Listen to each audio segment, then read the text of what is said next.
Hai semua, selamat datang di channel Baca Saham. Pada video ini, kita akan membahas satu topik dengan judul Sell in May and Go Away. Akankah terjadi di tahun 2025? Tapi seperti biasa, semua pembahasan ini bukan rekomendasi dan hanya informasi. Ingat, kerugian kamu tanggung sendiri ya. Nah, beberapa dari kamu tentu sudah tahu, biasanya banyak saham yang katanya cenderung turun di bulan Mei. Kenapa hal ini bisa terjadi? Salah satu slogan yang paling menarik yang sering kita dengar yaitu terkait sell in May and go away. Nah, pertanyaannya, kenapa banyak saham yang cenderung turun di bulan Mei? Kita akan bahas beberapa penyebab menurut pendapat saya pribadi. Dan langsung saja kita masuk ke dalam poin-poin pembahasannya. Poin pertama adalah musim terbitnya laporan keuangan triwulan 1. Mungkin ada beberapa perusahaan yang kinerjanya tidak sesuai ekspektasi. Entah itu labanya turun ataupun kenaikan laba yang hanya sedikit dibandingkan periode sebelumnya. Seperti yang kamu tahu, banyak saham yang mulai menerbitkan laporan keuangan triwulan 1-nya pada bulan Mei. Sebut saja saham-saham besar yang tentunya kamu sudah mengetahui, di mana banyak juga yang kinerjanya tidak sesuai dengan ekspektasi. Entah itu labanya mengalami penurunan ataupun labanya hanya tumbuh tipis. Itu merupakan penyebab pertama di mana orang-orang menaruh harapan kepada saham tersebut dan ternyata kinerjanya mungkin tidak sesuai dengan ekspektasi. Alhasil mungkin mereka melakukan penjualan dan menyebabkan harganya turun. Alasan kedua adalah banyak saham besar yang sudah bagi dividen. Jadi tidak ada alasan lagi untuk hold kalau time frame-nya hanya jangka pendek saja. Nah, kamu juga tentu sudah tahu bahwa ada beberapa saham besar yang dividen yield-nya menarik yang sudah melewati ex-date-nya. Dengan kata lain, jika pada bulan Mei ini sudah diselesaikannya pembagian dividen hingga ex-date dan payment date, jadi tidak ada alasan lagi bagi mereka yang memiliki time frame jangka pendek untuk hold saham tersebut. Mungkin mereka jual dulu sahamnya sambil mencari saham lain yang ingin membagikan dividen dalam waktu yang dekat. Itu merupakan alasan kedua kenapa beberapa saham harganya turun di bulan Mei. Kita masuk kepada alasan ketiga. Alasan ketiga, ingin take profit karena biasanya awal tahun harga saham mengalami kenaikan. Nah, jika kamu melihat data secara histori, mungkin katakanlah selain tahun 2025 ini, biasanya pada awal tahun banyak saham besar yang harganya mengalami kenaikan di bulan-bulan awal tahun. Sebut saja bulan Januari hingga bulan April. Nah, biasanya pada tahun-tahun tersebut, banyak orang yang mulai merealisasikan keuntungannya dengan mengambil taking profit dulu, sambil menunggu harganya koreksi yang biasanya terjadi di pertengahan tahun. Itulah yang menyebabkan kenapa biasanya harga saham di pertengahan tahun mengalami penurunan. Memang tidak semua saham terjadi seperti ini. Ada juga saham-saham yang harganya tidak turun tapi malah naik. Saya sudah sempat membahas videonya terkait saham-saham yang memiliki probabilitas kenaikan tinggi di bulan Mei. Silahkan kamu lihat untuk videonya seperti apa. Di sana ada saham-saham yang harganya tidak turun tapi malah naik. Jadi, untuk kondisi bulan Mei ini tidak berlaku untuk semua saham dan tidak bisa digeneralisir. Hanya terjadi pada beberapa saham saja. Dan sebagai informasi, untuk tahun 2025 memang terjadi anomali di mana jika kamu lihat pada awal tahun yang biasanya terjadi kenaikan harga signifikan, tapi pada tahun 2025 ini banyak saham besar yang harganya malah turun dengan drastis. Kita masuk kepada alasan keempat, yaitu terpengaruh dengan statement dari luar negeri, yaitu sell in May and go away. Ini merupakan judul dari video kali ini, di mana istilah ini merupakan satu istilah yang terkenal dari pasar saham di luar negeri. Dan hal itu juga yang mempengaruhi adanya statement yang sama di pasar saham Indonesia. Tapi kembali lagi kepada pertanyaan awal, apakah hal ini memang terjadi setiap tahun kepada semua saham atau tidak? Nyatanya, jika kamu melihat data secara histori, hal itu tidak bisa digeneralisir. Seperti yang saya katakan tadi, ada saham-saham yang malah harganya naik bukan turun di bulan Mei. Dan untuk poin kelima, mari kita lihat untuk data histori yang pernah terjadi sesuai dengan data yang fakta yang ada di lapangan. Nah, ini merupakan data probabilitas IHSG dalam 20 tahun terakhir, yaitu pada tahun 2005 hingga tahun 2024. Kita akan melihat data di bulan Mei. Jika kamu melihat data ini, probabilitas di bulan Mei untuk kenaikannya adalah 52%. Artinya, dalam 21 tahun terakhir, 10 tahun mengalami penurunan dan 11 tahun mengalami kenaikan. Dengan kata lain, masih lebih sering naik dibandingkan turun untuk bulan Mei. Dan jika kamu melihat data yang ditampilkan ini, sebenarnya IHSG lebih sering turun di bulan November, yaitu probabilitasnya hanya 40%. Dalam 20 tahun terakhir, 12 tahun mengalami penurunan dan 8 tahun mengalami kenaikan. Dengan kata lain, istilah sell in May and go away tidak benar-benar mempengaruhi pasar saham Indonesia secara keseluruhan. Memang jika melihat data yang ada ini, di bulan Mei, IHSG pernah turun hingga 9,1% di tahun 2006, turun 8,32% di tahun 2012, turun 3,8% di tahun 2019, turun 4% di tahun 2023, dan turun 3,6% di tahun 2024. Tapi ingat, jika kamu lihat datanya lebih jauh lagi, maka di bulan Agustus, sebenarnya IHSG bahkan pernah turun hingga 11,18% di tahun 2005, pernah turun 9% di tahun 2013, dan seterusnya. Itu artinya setiap bulan ini memiliki porsinya masing-masing. Memang mungkin secara probabilitas ada bulan-bulan yang mana probabilitasnya lebih tinggi. Contohnya seperti bulan Agustus ini. Probabilitasnya 60% alias dalam 20 tahun, 12 tahun naik dan 8 tahun turun. Tapi sayangnya IHSG pernah turun hingga 11% di tahun 2005. Sebaliknya pada bulan Mei ini sendiri memang probabilitasnya hanya 52%. Tapi jika melihat penurunan tertinggi hanya 8,32% di tahun 2012.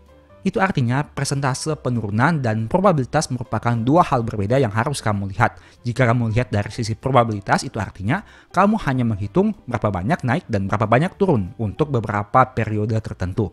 Tapi jika kamu melihat dari persentase naik turunnya, mungkin kamu harus lihat lagi dari bulan ke bulan untuk mengetahui bulan mana yang cenderung naik dan bulan mana yang cenderung turun. Semoga dengan video ini bisa memberikan manfaat kepada kamu dan kamu jadi mengetahui bagaimana cara memanfaatkan momentum yang ada. Salah satu tips yang bisa saya berikan, contohnya misalkan kamu ingin melihat saham BBRI, kamu lihat data probabilitasnya selama beberapa tahun terakhir ini. Dan kamu lihat dua hal seperti yang saya katakan tadi. Yang pertama dari aspek probabilitas untuk melihat bulan mana yang cenderung mengalami kenaikan dan bulan mana yang cenderung mengalami penurunan. Tapi di sisi yang lain kamu lihat juga dari aspek nominal naik turunnya. Di bulan mana yang memiliki persentase kenaikan dan penurunan yang paling besar.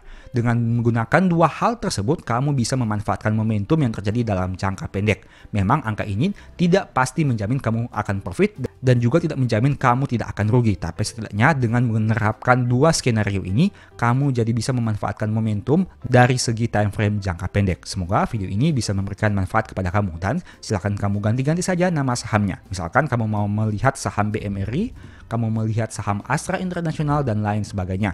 Silakan kamu lihat berdasarkan data yang ada ini. Tapi ingat, ini hanya merupakan data di aplikasi Stockbit. Untuk memvalidasinya, silakan kamu lihat lagi di sumber resminya. Karena sangat penting untuk memvalidasi di sumber resminya apabila kita ingin melakukan analisa secara mendalam ataupun menempatkan dana dengan nominal yang besar. Semoga video ini bisa memberikan manfaat kepada kamu. Dan sebagai informasi, sebelumnya saya juga sudah sempat buat satu video yang mungkin bisa berguna. Nonton hingga selesai agar memperoleh pemahaman yang utuh. Nah, pada video ini kita akan membahas beberapa saham yang punya probabilitas kenaikan cukup tinggi di bulan Mei. Tujuannya apa?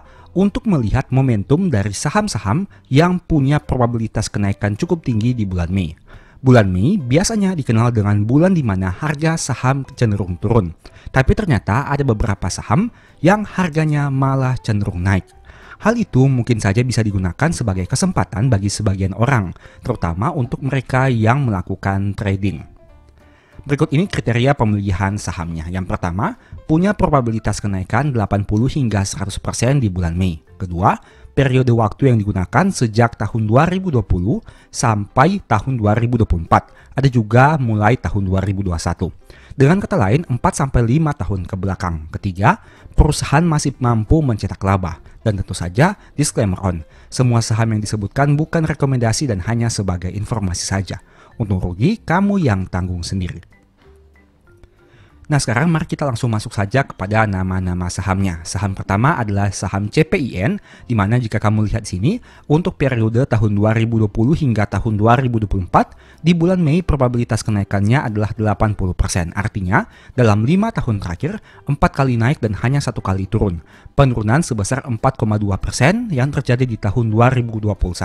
Sedangkan untuk kenaikan terbesar di tahun 2020 yang pernah naik hingga 25,54%. Tapi sayangnya secara tahunan, sejak tahun 2020 hingga tahun 2025 selalu mengalami penurunan alias kenaikannya 0% karena setiap tahun terus turun. Saham kedua adalah saham Silo, di mana jika kamu lihat sini probabilitasnya juga 80% di bulan Mei dengan penurunan 4,6% yang pernah terjadi di tahun 2023, sedangkan untuk kenaikannya pernah mencapai 8,6% yang terjadi di tahun 2022. Untuk waktu setahunnya, Jika kamu lihat probabilitasnya mencapai 67%, artinya dalam 6 tahun terakhir, 4 tahun mengalami kenaikan dan 2 tahun mengalami penurunan. Penurunan terjadi di tahun 2020 dan tahun 2025, sedangkan untuk kenaikan terjadi di tahun 2021 hingga tahun 2024. Untuk persentase naik turunnya juga cukup drastis, di mana pernah naik hingga 73%, tapi pernah juga turun hingga 33%. Saham berikutnya adalah saham Inco yang punya probabilitas di bulan Mei 80%. Pernah turun hingga 9,6% di tahun 2023, tapi juga pernah naik hingga 16,9% di tahun 2024. Jika kita lihat untuk data setahun, probabilitas dalam 6 tahun adalah 33%. Artinya, 4 tahun mengalami penurunan dan 2 tahun mengalami kenaikan. Kenaikan tertinggi pernah mencapai hingga 51% di tahun 2022 dan 39% di tahun 2020. Sedangkan untuk penurunannya cukup drastis, pernah turun 39% di tahun 2023 dan 33% di tahun 2025. Untuk naik turunnya juga cukup fluktuatif karena di atas 10%. Saham berikutnya adalah Cleo, di mana pada bulan Mei dalam 5 tahun terakhir pernah naik hingga 43% di tahun 2024, tapi pernah juga turun 2,61% di tahun 2021. Untuk Cleo ini bisa dilihat dari segi persentasenya penurunannya hanya 2,6% saja berdasarkan data histori 5 tahun terakhir. Untuk waktu setahunnya punya probabilitas 50%, artinya dalam 6 tahun terakhir 3 tahun naik, 3 tahun turun. Kenaikan tertinggi di tahun 2024 yang mencapai 121%, tapi penurunan terbesar 10,8% hingga bulan April tahun 2025. Saham berikutnya SAMF, di mana di bulan Mei probabilitasnya adalah 80%, pernah naik hingga 377% pada tahun 2021, kenaikan yang sangat signifikan. Tapi untuk penurunannya hanya 4% di tahun 2024. Jika kita lihat data setahunnya, probabilitasnya mencapai 67%, artinya pernah naik hingga 176% di tahun 2021 dan naik 145% di tahun 2020. Untuk penurunannya, tapi sayangnya pernah turun hingga 57% di tahun 2022. Saham berikutnya adalah saham Hexa, di mana selama bulan Mei dalam 5 tahun pernah turun hingga 6,1% di tahun 2023, tapi pernah naik 9,6% di tahun 2020. Untuk periode setahunnya adalah 50% untuk probabilitas. Pernah naik hingga 39% di tahun 2021, tapi pernah juga turun hingga 10,9% di tahun 2024. Saham berikutnya adalah CK, di mana selama bulan Mei pernah naik hingga 28% di tahun 2022, tapi pernah turun hanya 1% di tahun 2023. Untuk aspek persentasenya juga saham CK lebih sering naik dibandingkan turun di bulan Mei tahun 2020 sampai 2024. Untuk waktu setahunnya, probabilitas 67%, artinya 4 tahun naik, 2 tahun turun. Penurunan terbesar di tahun 2023 dengan angka 6,8% dan kenaikan tertinggi di tahun 2020 dengan angka 6,5%. Kemudian saham SCCO. Pada bulan Mei dalam 5 tahun terakhir pernah turun hingga 5,8% di tahun 2024, tapi pernah naik 9,5% di tahun 2023. Untuk periode tahunannya, probabilitasnya hanya 33%, artinya 4 tahun turun, 2 tahun naik. Kenaikan tertinggi di tahun 2020 dengan angka 14,4 dan penurunan tertinggi di tahun 2022 dengan angka 16,6. Saham berikutnya IPCC, di mana pernah turun 2,1% di tahun 2023, tapi pernah naik hingga 14,9% di tahun 2022. Untuk periode setahunnya, pernah naik hingga 28% di tahun 2025 dan 24,3% di tahun 2023, tapi pernah juga turun hingga 22% di tahun 2020. Kemudian ada saham PJAA, di mana pada bulan Mei pernah turun 6,3% di tahun 2021, tapi pernah naik juga hingga 12% di tahun 2020. Untuk periode setahunnya, probabilitasnya adalah 33%. Artinya, dalam 6 tahun terakhir, 4 tahun turun, 2 tahun naik. Kenaikan tertinggi di tahun 2023 dan tahun 2022. Tapi selain itu mengalami penurunan. Bahkan penurunannya cukup drastis di tahun 2024 yang turun 41% dan tahun 2020 yang turun 39%. Kemudian ada saham SGER, di mana saham ini berdasarkan data hingga tahun 2024, yaitu dari tahun 2021 alias dalam 4 tahun terakhir karena mereka baru IPO di tahun 2020. probabilitas kenaikannya di bulan Mei adalah 100%. Sangat fantastis karena dalam 4 tahun ini sejak IPO selalu naik di bulan Mei. Kita lihat saja di tahun 2025 apakah mampu mengulangi sejarah yang sama. Kenaikan tertinggi yaitu 20,2% di tahun 2023 dan kenaikan terendah yaitu 8,6% di tahun 2021. Untuk periode setahunnya, 67% untuk probabilitas, pernah naik hingga 4 kali dan turun hingga 2 kali.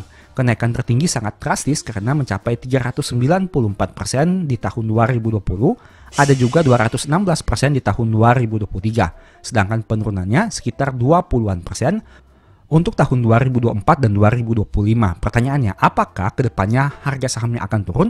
Mengingat sejak tahun 2020 hingga 2023 sudah naik sangat signifikan.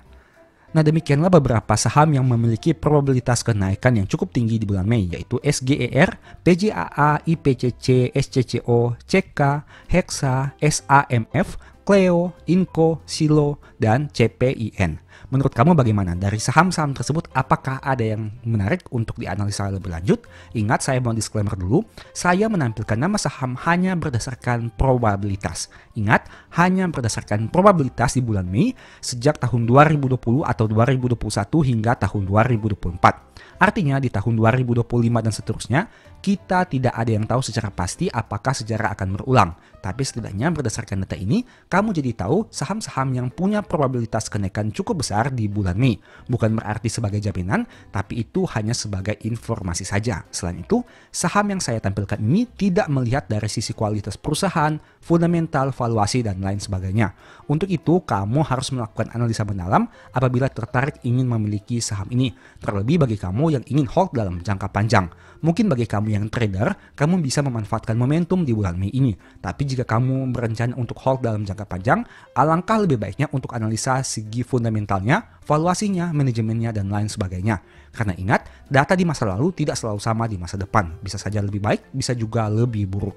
Semoga video ini bisa membantu kepada kamu yang ingin melakukan analisa, khususnya mereka yang ingin memanfaatkan momentum di bulan Mei. Demikianlah pembahasan singkat pada video ini. Selalu ingat bahwa semua saham yang disebutkan bukan rekomendasi dan hanya bersifat edukasi serta informasi. Mohon juga agar dapat mengecek kembali data yang ditampilkan karena bisa saja terjadi kesalahan pengetikan atau pengambilan data. Di video berikutnya ingin dibahas materi apa lagi? Tulis di kolom komentar ya. Sebagai informasi, berikut ini beberapa list ebook baca saham. Pertama, psikologi saham. Kedua, stock for living. Ketiga, strategi nabung saham. Keempat, the stock market. Dan yang kelima, cara cepat analisa laporan keuangan. Apabila tertarik, chat saja pada nomor WA yang ada. Sekian video ini, semoga bermanfaat. Thank you.